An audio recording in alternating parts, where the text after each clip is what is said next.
Today, cluster concerns a second New South Wales pub closes for cleaning after being linked to a Sydney hotel outbreak.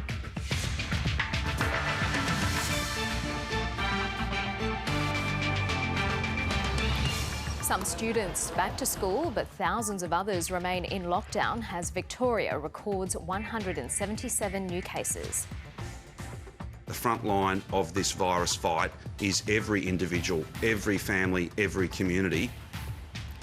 The Treasurer concedes unemployment could be as high as 13%, almost double the official figure. And giving the game a try, the women's rugby program helping new players thrive on and off the field.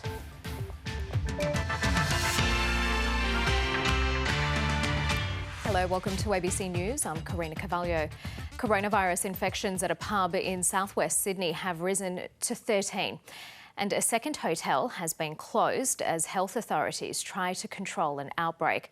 12 Australian Defence Force personnel are in isolation at the Wagga Wagga RAAF base while they await the outcome of their coronavirus tests. Reporter Cecilia Connell is at the Picton Hotel in southwest Sydney and Molly Gorman is at the RAAF base in Wagga Wagga. First to you, Cecilia, tell us about the Picton Hotel situation. What's the concern there? The Picton Hotel has been closed for extensive cleaning after a person who was identified as a positive COVID-19 case from the Crossroads Hotel at Casula attended the Picton Hotel on 3 occasions, the 4th, 9th and 10th of July, while infectious. Now that's prompted the hotel to close for extensive cleaning. New South Wales Health says that that person frequented the gaming room, but as I said, the whole hotel now has been closed. Now 13 cases have now been linked to the Crossroads Hotel at Casula. The latest includes a 20-year-old man who attended the pub for dinner on the 3rd of July. Now bear in mind, around 600 people attended the hotel on that day alone, so clearly quite a number of people could be impacted here, and the new cases also include 3 close contacts of people who attended the hotel previously. So the identified source of these infections still hasn't been confirmed, so more work to do here. Well, the issue about the Crossroads Hotel is that it's used extensively by truck drivers, is that right? That's correct, given its location on a busy road there. Now, Queensland Health has also issued a public health warning in relation to that, saying that the hotel is a busy stopover point for travellers and it's likely that Queenslanders may have visited the hotel. It's also prompted a warning from Deputy Chief Medical Officer Professor Michael Kidd. Here's a little of what he had to say. Very important that anyone who was connected with that hotel does lock down. Of course, part of the concern is that this hotel is used by freight drivers who are transporting essential supplies across the country. So this is a really important issue for everyone across the country. Have there been any other business closures in the area? The Planet Fitness Club at Casula has also been forced to close for an extensive clean after one of the members there attended having been to the Crossroads Hotel. That's now been closed for cleaning and all of the staff there have been told to self-isolate. Now, New South Wales Health says the risk is moderate to low, but is advising any members there who have experienced respiratory symptoms to self-isolate and get tested. And indeed, that is the general advice from New South Wales Health for people who attended the Crossroads Hotel between the 3rd and 10th of July to self-isolate and get tested, even if they're not experiencing symptoms. Molly Gorman, to you now. What's the situation there at the RAAF base in Wagga Wagga? So the Defence Force has this morning confirmed that 12 ADF personnel are now in self-isolation here at the Wagga Wagga RAAF base. They were on their way from Sydney to the New South Wales-Victorian border to assist with the operation to shut that border. Along the way, they stopped at that Crossroads Hotel in Casula and on last Thursday. The base here is continuing to operate as normal, and Defence says there have been no further cases detected here at this stage. Are any of the personnel unwell or showing symptoms? Dr. Dr Kerry Chant, the New South Wales Chief Health Officer, this morning appeared on 2GB radio and said that those personnel are not displaying any symptoms and are not unwell in any way. However, they are being tested and are awaiting results as a precaution. In line with New South Wales health directives, they are spending 14 days in self-isolation, having attended the Casula Crossroads Hotel, and as a precaution, the rest of their contingent from Sydney will also spend 14 days in self-isolation. So, Molly, have you been able to speak to locals at all? How's the community responding? Wagga Wagga is a major city in southern New South Wales. A number of smaller towns around it also rely on it for things like health services, and we of course have the two major Defence Force bases here. Our proximity to the Victorian border as well has seen a lot of locals worried in recent weeks as those outbreaks continued. So of course any concern about potential outbreaks here or potential cases of course do cause a lot of anxiety in the community. Okay, Molly Gorman and Cecilia Connell there with the latest. Victoria has recorded fewer than 200 new cases of coronavirus for the first time since Thursday, but authorities are warning this surge may not yet have peaked. Reporter Stephen Schubert is in Melbourne. Stephen, take us through the latest numbers. Good afternoon, Karina. Well, we heard just an hour or so ago from the Premier that there are 177 new cases in Victoria registered today. Now, 25 of those are connected to known coronavirus outbreaks in the state. 151 are still under investigation and one has come from an international returned traveller. 72 Victorians are in hospital today. 17 of them are in intensive care. Now, concerningly, 26 cases are now linked to an aged care facility in Essendon in the city's northwest. That is the Manor Rock aged care facility, and some of those residents have been taken out of that facility for acute care. And the Altaqua school outbreak is now up to 144 cases. So what are authorities saying about whether they're optimistic that the numbers are turning around? Well, as you mentioned, this is the first time in a couple of days where the numbers are under 200, so that is, of course, good news.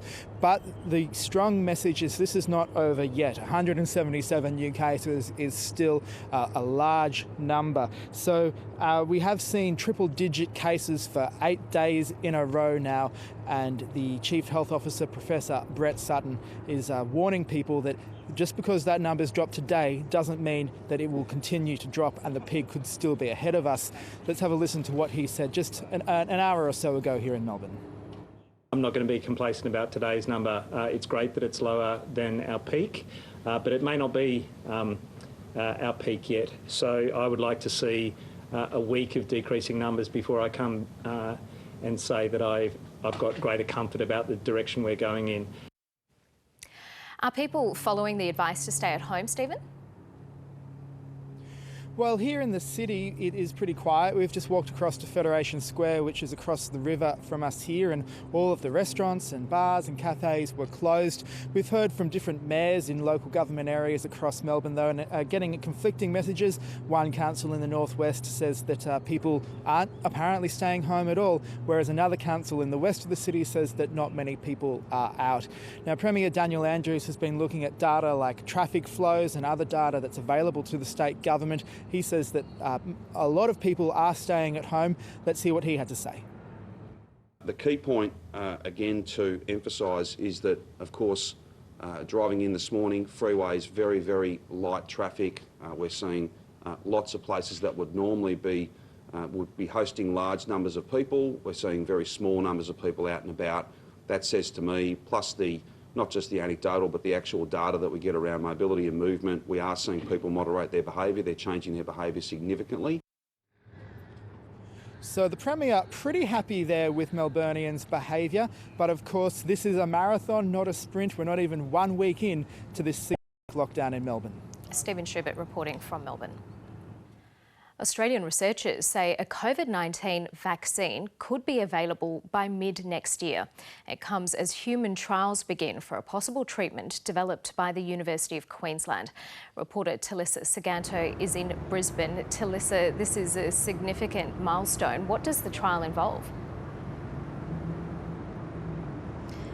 It is, Karina. Today, this is phase 1 of this trial being held here in Brisbane, and it's going to be looking at vaccine safety and immune response. So today, volunteers will be given 1 of 2 doses of the possible immunisation. Then researchers will measure the responses to those doses, and monitoring is expected to take place for about 12 months. So they're looking for things like adverse reactions to the vaccine, as well as its effectiveness and just how much of a dose would be needed. Now, preliminary results of this trial are expected to be released as early as September, and researchers say if things are looking promising, they can fast track some further trials to as early as later this year. This is Dr. Paul Young, one of the lead researchers in developing the vaccine. This is what he had to say this morning.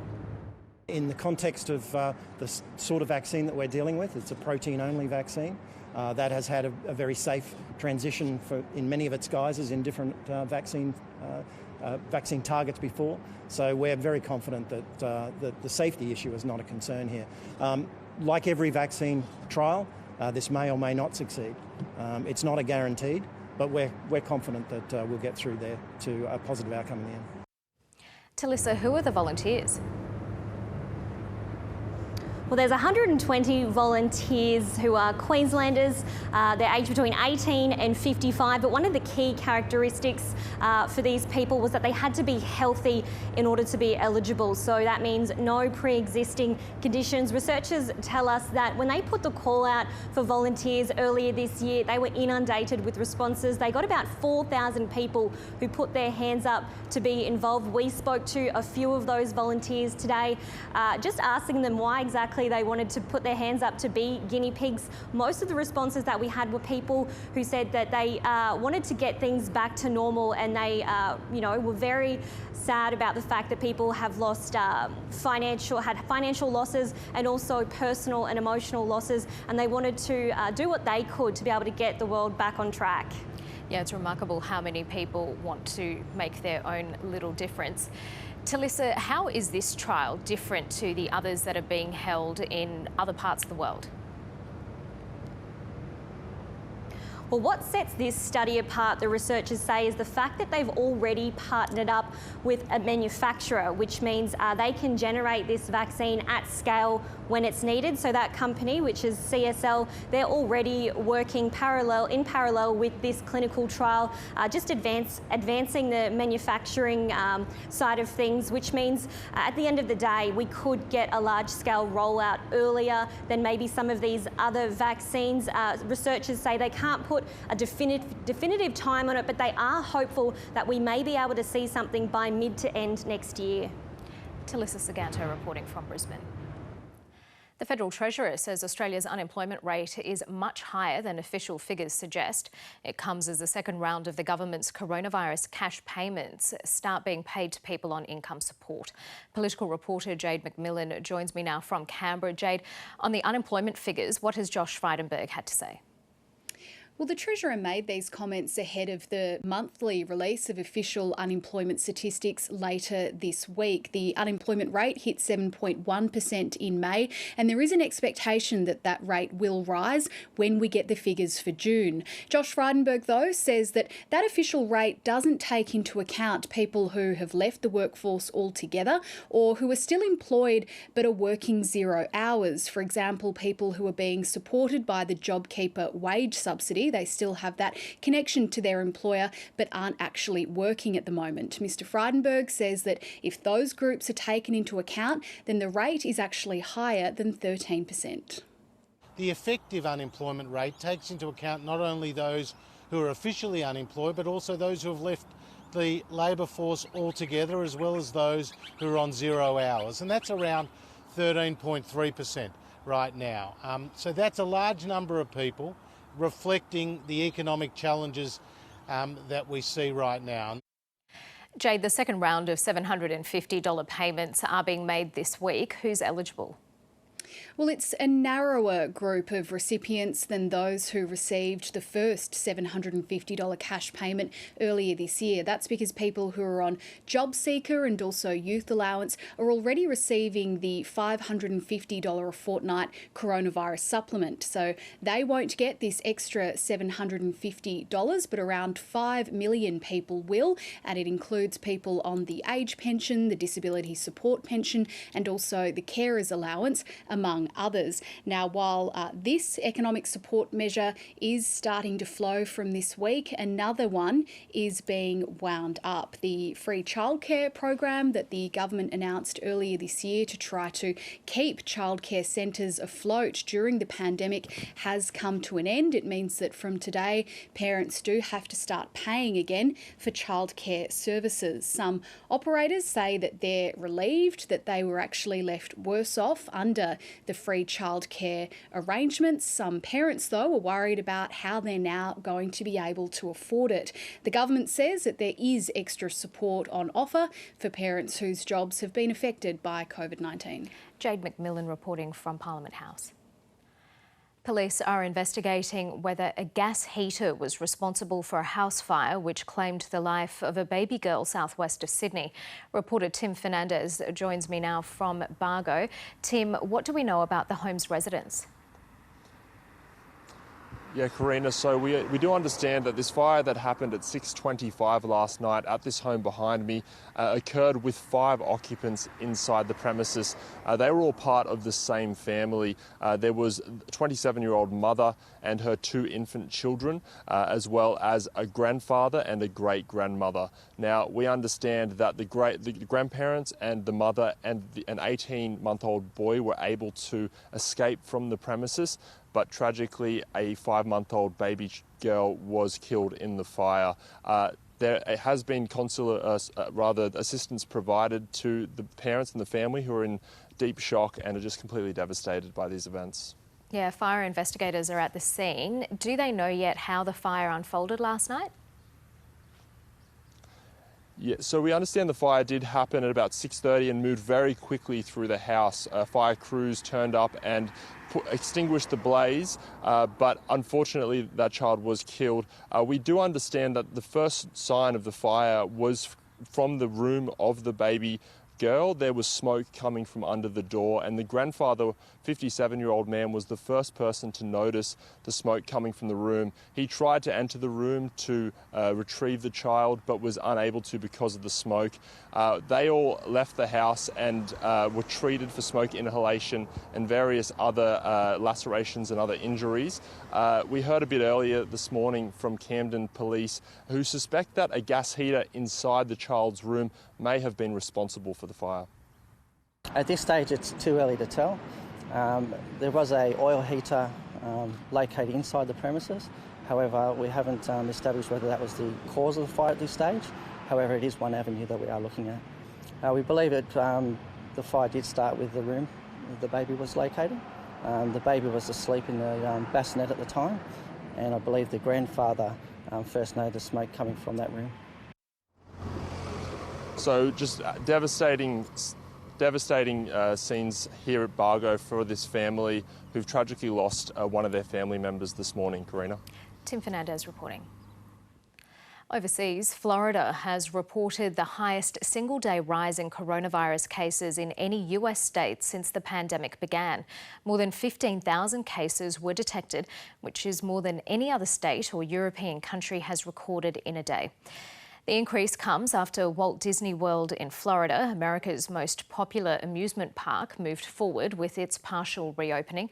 Florida now has just short of 270,000 cases of COVID-19. Well, I'm very concerned and have been concerned for quite a while. I can tell you that we did have a record number of tests as well yesterday, and so that can account for some of those new cases, but it doesn't mean that this is a quirk of testing. This means that we have this level of cases in the community, and we're just now starting to really identify how large our outbreak is in Florida. We have seen a rise in the number of deaths per day. We've been seeing a rise in cases since the beginning of June. And so now we know that deaths tend to lag about 2 or 3 weeks behind the new cases, but certainly we have seen deaths be added over the month of June. And unfortunately, I think we're going to continue to see that trend. We're tending to have somewhere in the neighborhood of between maybe about 50 to upwards of about 80 or so deaths per day, I think is where we are right now. You have to be concerned that we've got older people who are getting infected, and those are folks who are at higher risk of getting hospitalized and dying. And so the concern as you see this huge increase in cases is that you may see these deaths start to top out, well over 100 per day. Debate is raging over whether face coverings should be mandatory in confined spaces in the UK. Like US President Donald Trump, the British Prime Minister Boris Johnson made headlines when he wore a mask in public for the first time. Europe correspondent Samantha Hawley reports. To wear or not to wear, the messaging on masks in the UK is increasingly confusing. At the beginning of the pandemic, it was a definite no, amid shortages within hospitals and concern it could lead to a false sense of security among the public. Now, Boris Johnson is very keen. I do think we need to be stricter in insisting that people wear face coverings in confined places where they are meeting people that they don't normally meet. So that's why it's mandatory already on public transport, and we're looking at ways of making sure that people really do really do have face coverings in shops, for instance, where there is a risk of transmission. Boris Johnson himself emerged in public for the first time with a face covering on a few days before the US President Donald Trump.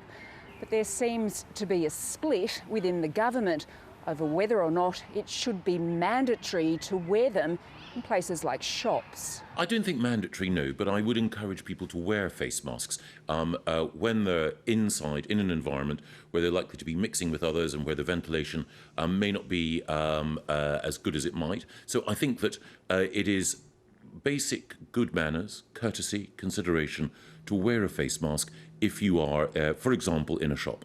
Judging by the latest survey, Brits aren't too keen on wearing them, with only 50% of the population putting one on since the pandemic began. That's compared to 3/4 of people in places like France and Italy, and despite the rising death toll. Across the weekend, there were hundreds of more deaths, with the toll now edging very close to 45,000. South Africa's President Cyril Ramaphosa has reintroduced a total ban on alcohol, which he says is putting additional pressure on the healthcare system at a time when coronavirus cases are surging. He also announced the return of an overnight curfew. Mr. Ramaphosa says the country's endurance is about to be sorely tested during what he called the coronavirus storm. South Africa has the world's 9th largest outbreak, with more than 264,000 cases and nearly 4,000 deaths.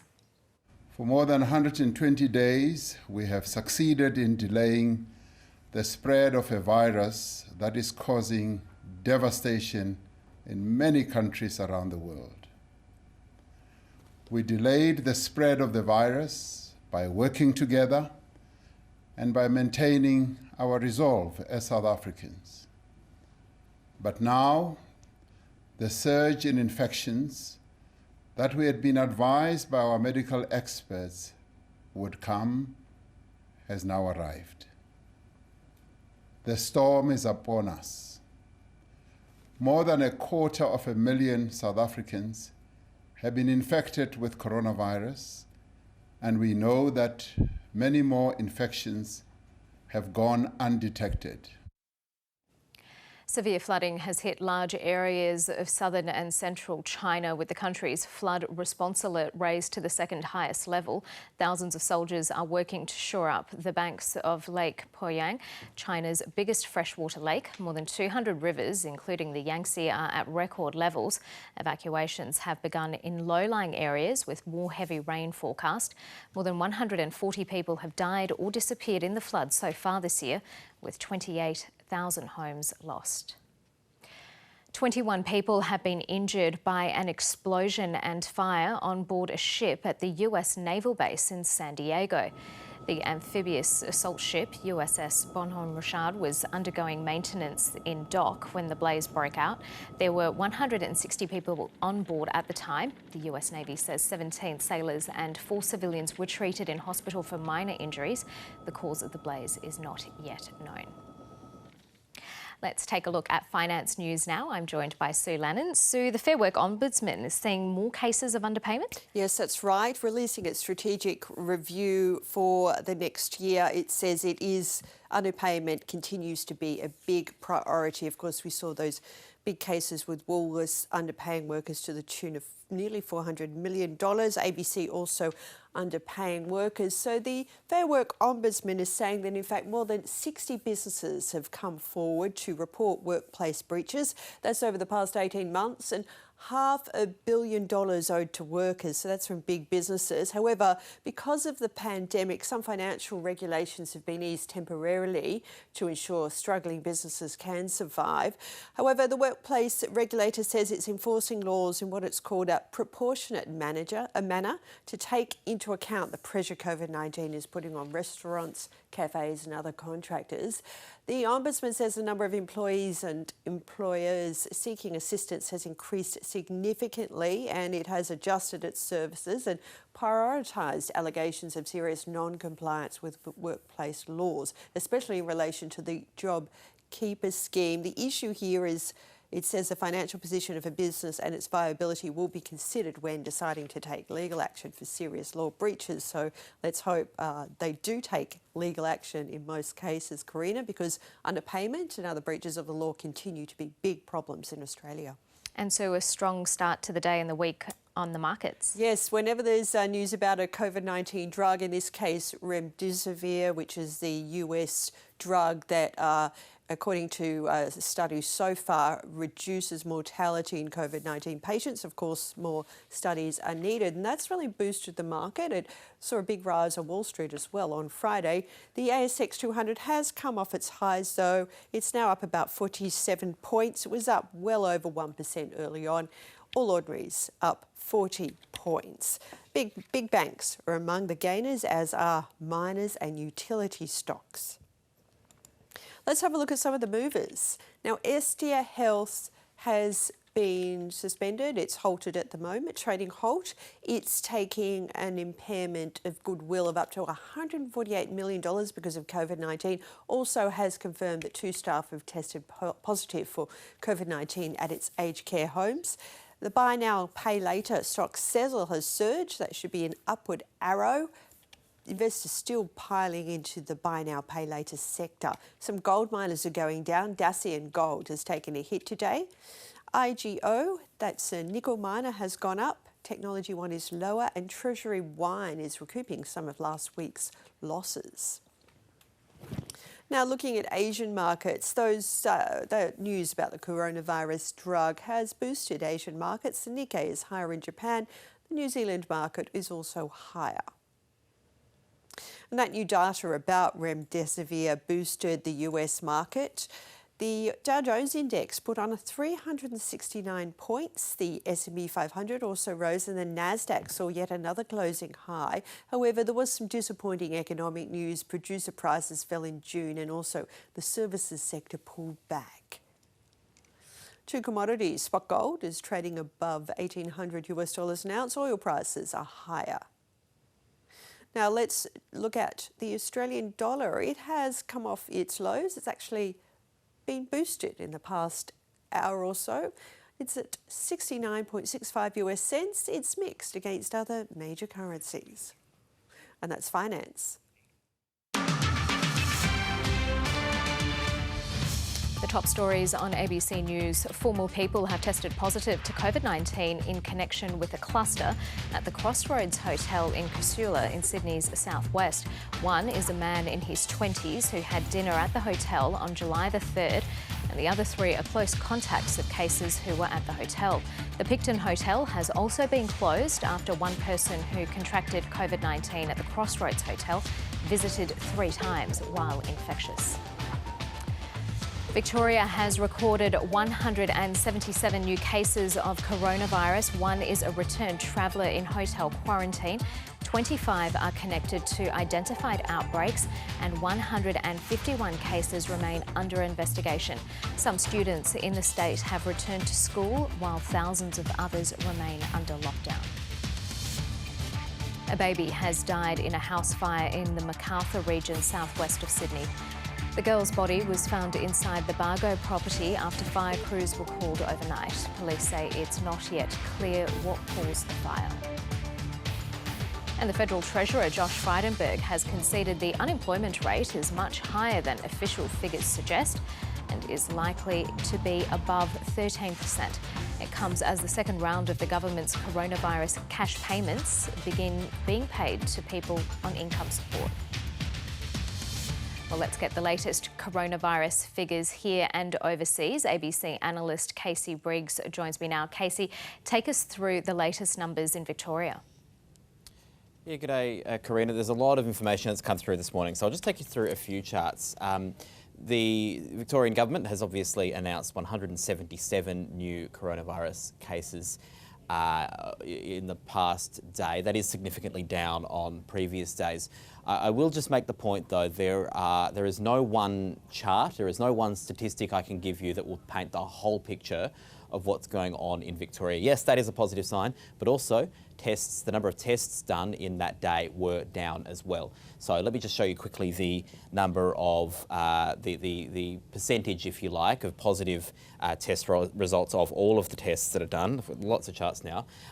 And what we've seen is it is a little bit down on yesterday. We're seeing a drop from what was a high, that particularly high day the other day, but still a high number of positive tests as a proportion of all tests done. So while yes, 177 is better, we are not out of the woods yet in Victoria because there were less fewer tests done than previous days. Hopefully that jumps up again and we can get a clearer picture. We also are now seeing the real effects of these big numbers in the hospitalisation rates in Victoria. 72 people now in hospital. I think it was 57 yesterday, so this number's rising very quickly, and there are probably a couple of weeks of increases still baked in as well, because this data obviously lags. The number of people going into hospital lags people being infected, and we're still seeing big numbers of infections. So that will go up for some time to come, almost certainly.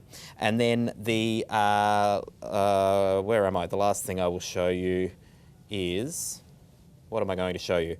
Completely lost my train of thought. Let me just show you the number of community transmission cases in Victoria as well, which we haven't got today's number yet. There is a lot of processing still being done by the Victorian Health Department that will come in through later this afternoon, but we're still seeing the number of community transmission cases. These are cases where a source of infection hasn't been found. They are still high. They're not going up. That's a good thing, but, big but, there are more than 843 at last count, cases that were still under investigation. That will be higher now because they've added another 150 to the total, take away whatever number of cases they managed to get through yesterday. But we're looking at a lot of cases still being investigated that could end up here and could end up in the known clusters. Those clusters are really the big problem at the moment as well. Let me just show you. I won't take you through the whole list, Karina, but there are a lot of clusters in high-risk populations and the sorts of workplaces where you can't easily socially distance that are being tracked at the moment. Obviously, those public housing towers, 237 of them, 28 more in the Carlton public housing. The Altaqua College outbreak is now at 144. And we have a long list of cases that have been found in aged care, 23 in the Menrock Life aged care facility. That's big. That is not a very big aged care facility, so that is a significant number. 13 in the Glendale aged care facility. And then we've got individual cases, 1 or 2 or 3, in a long list of them. This is the consequence of having big numbers for a sustained period. We've also got lots of cases being found in hospitals. Okay, Casey, let's talk about New South Wales. Just how concerning is the cluster that's linked to the pub in Casula? Very concerning. Let me just show you quickly the New South Wales curve. What we're seeing is not big numbers. We're still seeing cases in the double digits, but the big difference at the moment is this 14. This is the first day in a very long time in New South Wales that there have been more cases locally acquired than were imported from overseas. 8 of those 14 are linked directly to this Crossroads Hotel outbreak. That cluster is now 13 cases. In New South Wales, if this isn't curtailed soon, we may well be in a position where we start to see more clusters crop up, and then we know where that goes, down the sort of path that Melbourne is currently suffering through, which we don't want to see. High rates of testing hopefully will catch as many vectors of transmission linked to that outbreak. What we've got to hope is that the testing catches this virus and stops it in its tracks before the second sort of generation, further generations of this virus start to propagate through the community. This is a tricky cluster to contain. It is a cluster where in a big venue with lots of people that have visited it in the past week, with people that travel all over the place, or including across the entire state and interstate as well, it has the potential to spread this virus far and wide across Sydney and New South Wales. That could be a very big problem. This, in lots of ways, is a very big test for New South Wales' suppression strategy. If this can't be brought under control, well, then we probably have a big problem with our strategy. Casey Briggs, we'll leave it there. Let's take you live now to Melbourne, where the Health Minister, Greg Hunt, is speaking. Victoria, there has been an outbreak, and that's clearly a setback, and I think it's very important that we're honest about this. But today, the Australian government is providing additional support both on the containment front and on the capacity front for Victoria's healthcare system. In partnership with the Victorian Government, we will be providing an additional 1,000 ADF members. Those members will serve in a variety of roles. They come on top of the approximately 350 that we currently have in place, and those 350 include approximately 120 supporting police at checkpoints across the lockdown zones, 188 that are working in supporting the testing regime. We also have a variety of supports in terms of police assistance and logistics assistance in different areas of the Victorian response. It's our job, though, to provide additional support.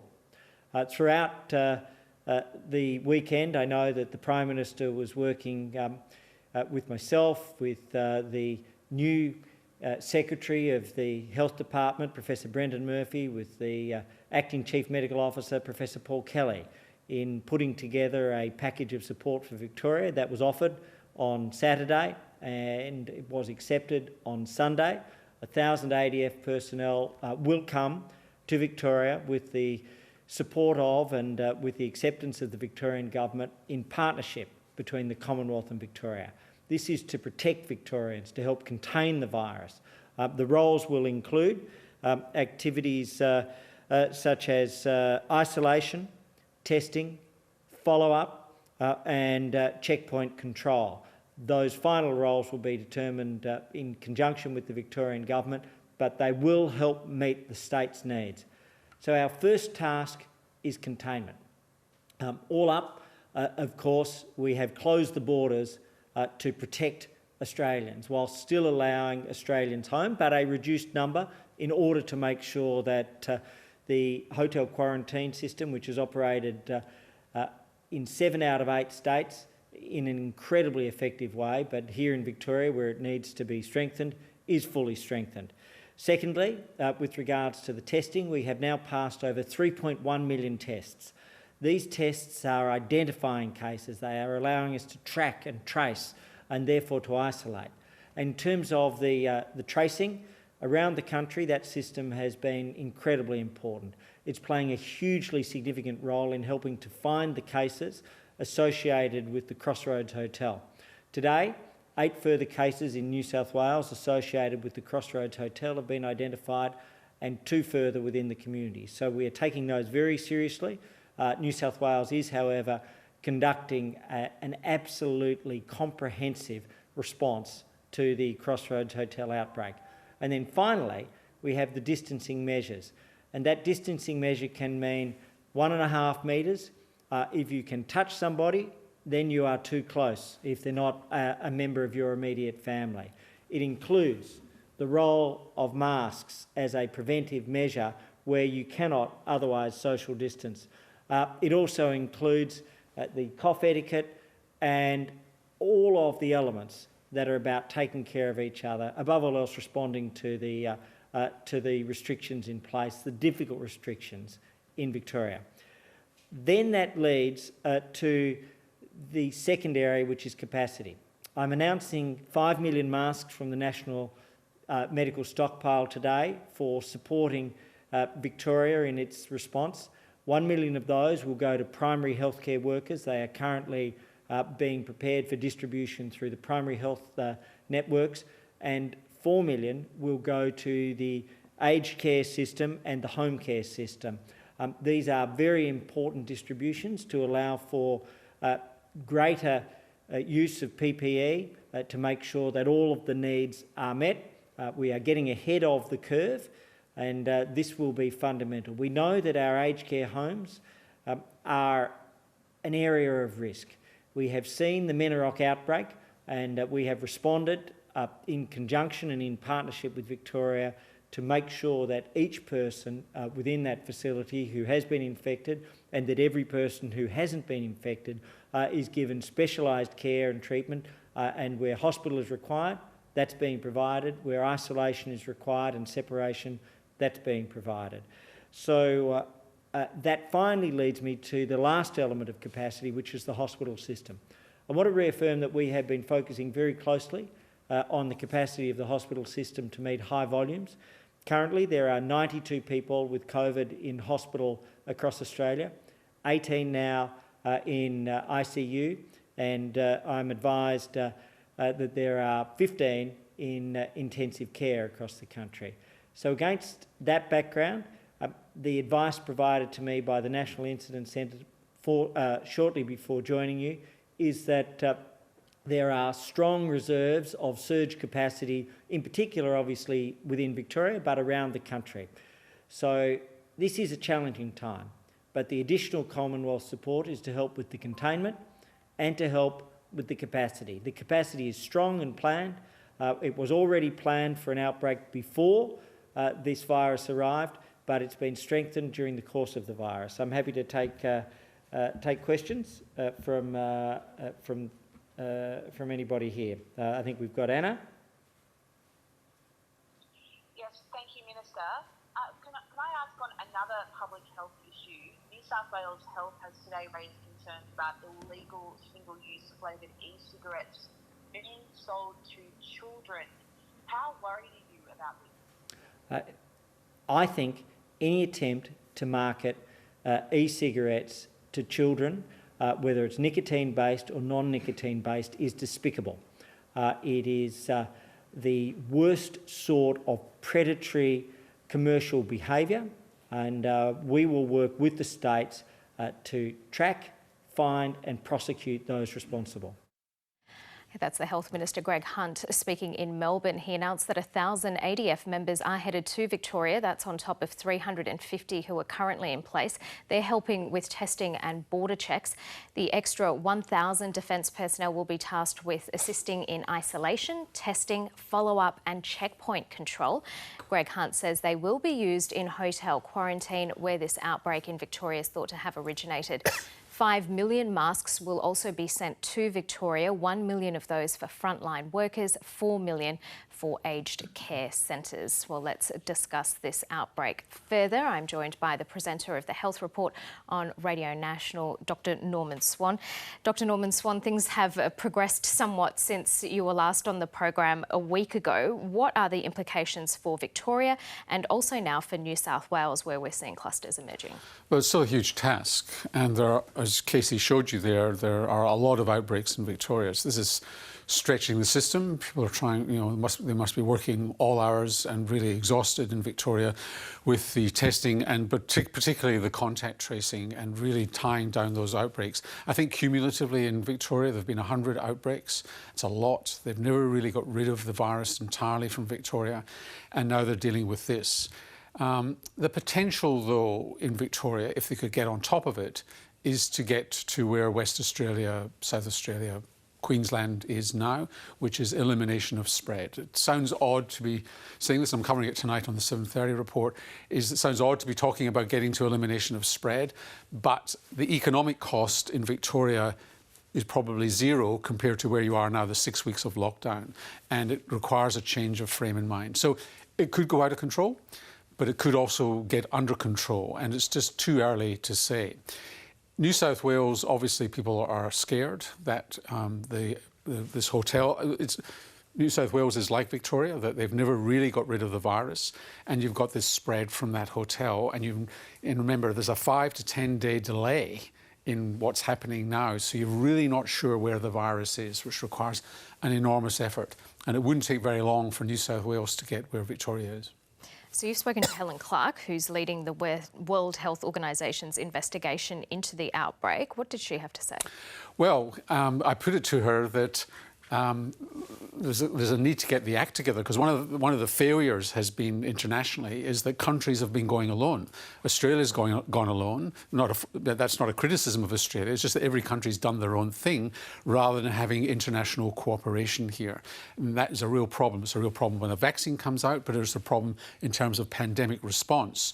And only last week, the Chinese reported that swine flu had jumped from pigs into humans yet again with pandemic genes. Therefore, the next pandemic could be just around the corner. And let's see a little bit of that interview. If there's one thing that really concerns me, it is that if we have another disease like this come along fast on the heels of this, when economies around the world have been literally knocked for six by this, are we in any shape to deal with it at all? So I think it's quite urgent to be learning the lessons from what's happened. And you can hear more of that interview with Helen Clark on the Health Report on Radio National at 5:30 this afternoon. Norman Swan, thank you. Thanks, Karina. A new clinical trial in Australia is aiming to remove the trial and error in prescribing medication for depression. The treatment instead focuses on gene testing to determine the best treatment plan. For more, I'm joined by Dr. Kristen Novak from the Office of Population Health Genomics at WA Health. Thank you so much for your time today. How does knowing someone's DNA makeup affect what medication they should take?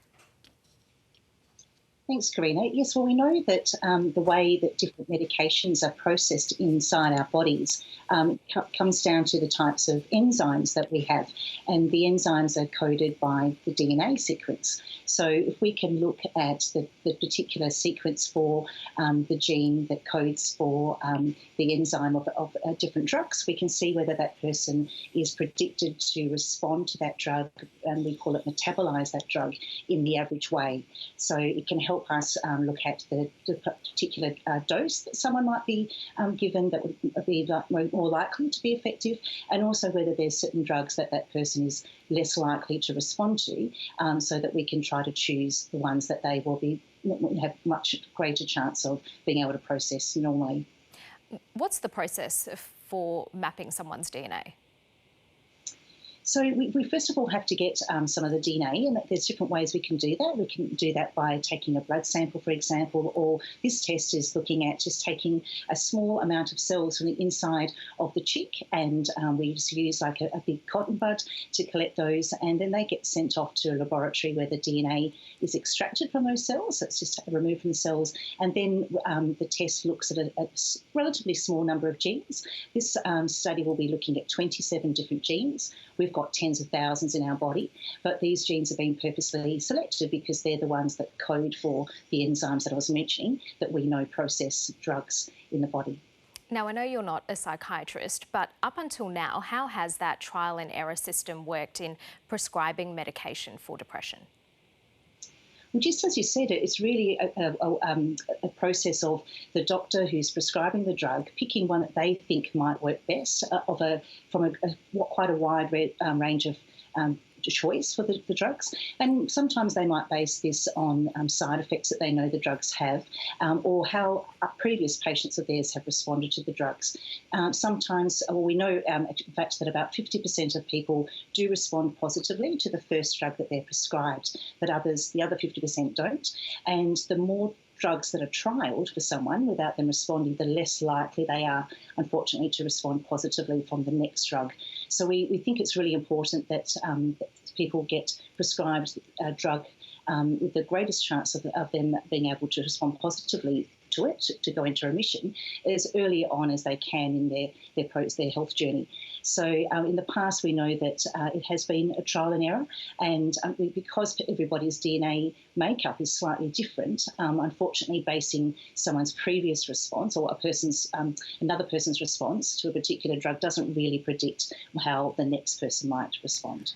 What difference has this made to patients who've had their genomic makeup mapped and subsequently been prescribed different medication? So we've been working quite closely with some of the psychiatrists here in Western Australia, and they've been recommending that some patients, if they've been able to get access to the test, and the test can be purchased in pharmacies, for example, chemists, that if they wanted to take the test, that they could get this done, and then the doctors were using the results to help interpret what might be the best next drug to try. And the psychiatrists have been telling us that they see a good proportion of people who haven't responded to drugs previously, that from the DNA results they can understand why that might have been, and it also then gives groups of drugs which they think the report will indicate drugs that they think the person should respond to in an average way in terms of how their body breaks down that drug. So that it gives the clinician a lot more confidence in prescribing the next drug out of a choice of many. Let's hope it gives patients more options. Dr. Kristen Novak, thanks so much for your time. Thank you very much, Karina. Participating in sport can make a big difference to a child or young person's life. It teaches them about fitness and competition, but it can also build resilience and give athletes other life skills. Kirby Sefo is a former Wallaroo who's designed a program to encourage young girls to play rugby, but it also encourages discussions around mental health, cultural diversity and sexuality. Kirby Sefo joins me now. Thank you so much for your time. The numbers of girls and women playing rugby is at an all-time high. Why did you see a need for a more holistic program like this?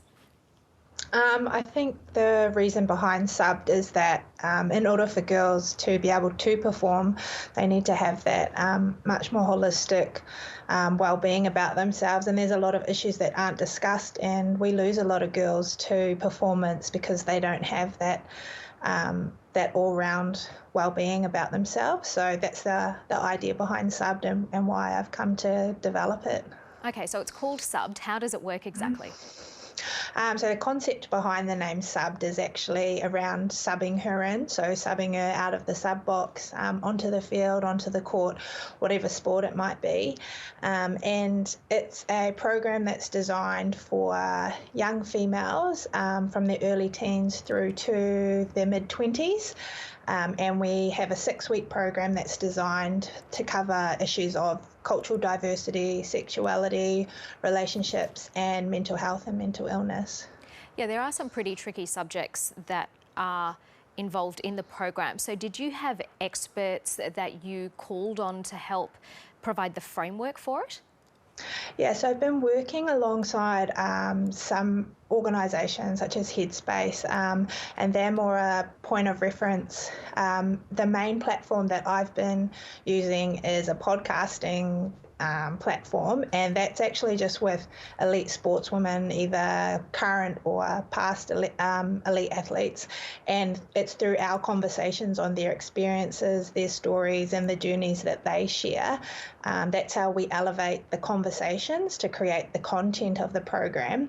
My expertise is not in those 4 pillars of conversations, and then we like to pair with organisations such as Headspace, almost like a referral point if that's what's needed. And what's been the feedback from participants? We haven't rolled out the full program yet, so thankfully with COVID, I had to change the structuring of the program so that it's not just able to be delivered within Queensland, but hopefully nationwide.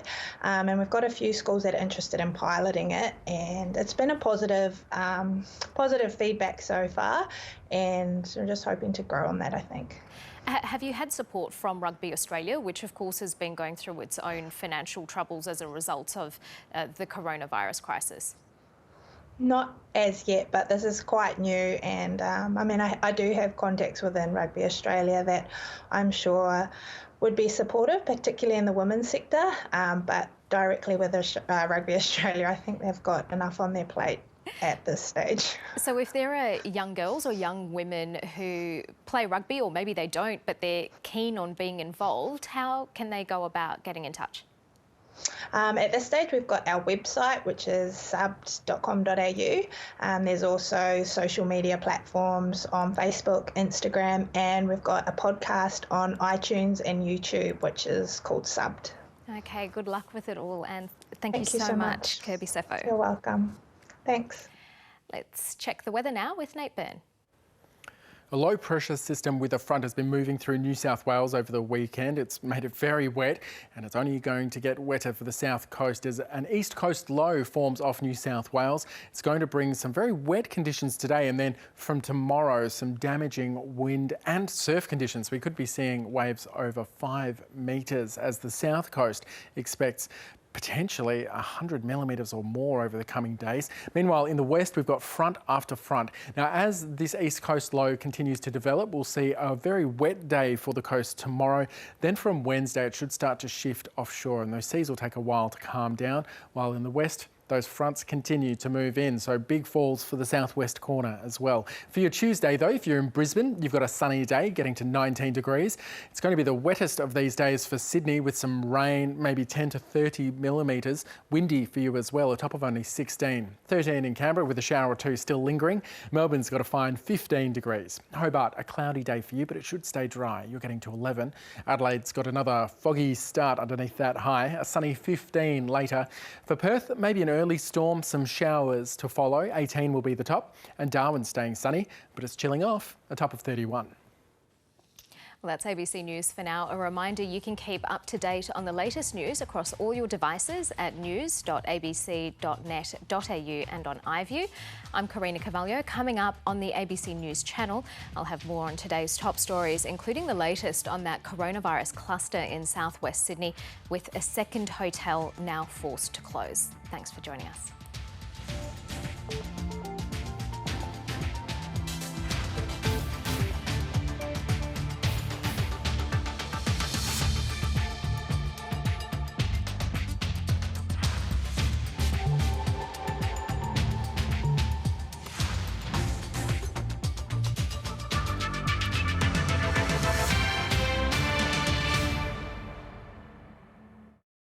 Our life is better with him in it. I love you. The solar industry does have its dark horse. I'd still be paying the $9,000 if I hadn't contacted 730. We could really let those horses down. Why do you think they didn't want you to win an election? Because they thought I would win it. If the virus doesn't get you, the economic fallout will. I was hell-bent on proving people wrong. Why all the secrecy? Lee, I'm just focused on the Australian people. 7:30 tonight, ABC and iView. Former Prime Minister Julia Gillard joins me for a special one-on-one to answer your questions. Misogyny, sexism, every day from this leader of the opposition. The only woman to hold the top job in Australia now says there are things she would have done very differently. What are they? What did she learn? We are entitled to a better standard than this. And how's she tackling the vexed challenge of being an ex-PM? The good, the bad and the prickly, put your questions to Julia Gillard. I'll see you for Q&A. Tonight, 9:35 on ABC and iView. Why is the most powerful lobby in Washington, D.C. the NRA?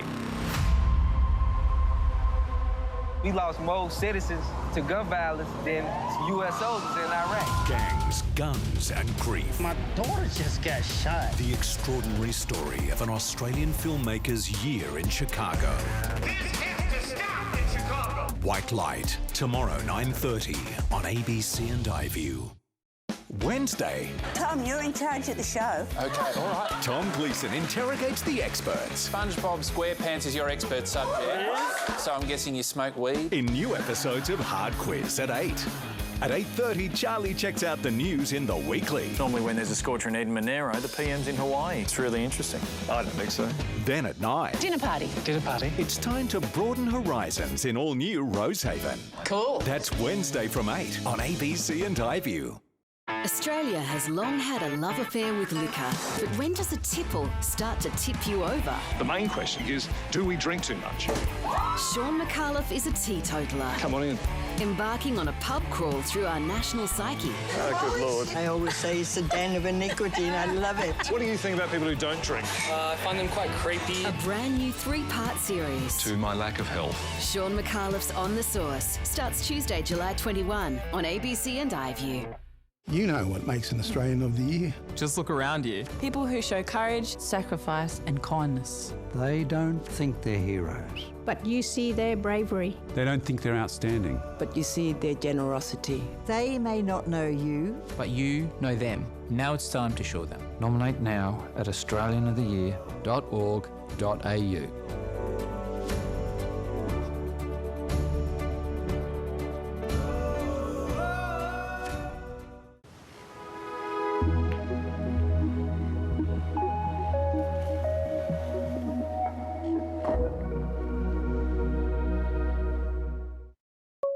The following program is audio described on television for people with impaired vision. The following program is rated M for a mature audience. It contains adult themes and coarse language.